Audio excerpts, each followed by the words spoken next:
কবিতার নাম আষাঢ়। তো চলো শুরু করা যাক। আষাঢ় এরে আকাশ কান্দে, মেঘ বৃষ্টির ঝড়ে, কদম ফোটে গাছের ডালে, নদী ভাসে জলে, আম কাঁঠালের সুবাস গন্ধ গ্রামগঞ্জের হাটে, খোকা করে খেলাধুলা ফুটবল নিয়ে মাঠে, ছাতা মাথায় চড়ে দাদা বৃষ্টি যখন পড়ে,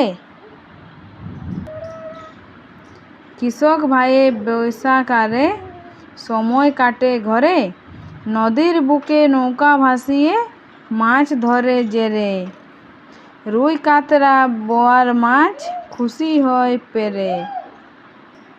তো এইরকম আরও কবিতা পাওয়ার জন্য আমার চ্যানেলকে লাইক অ্যান্ড অবশ্যই সাবস্ক্রাইব করে দাও, যে সব থেকে তাড়াতাড়ি আপনারা এই কবিতাগুলো আপনাদের কাছে পৌঁছে যায়। তো থ্যাংক ইউ।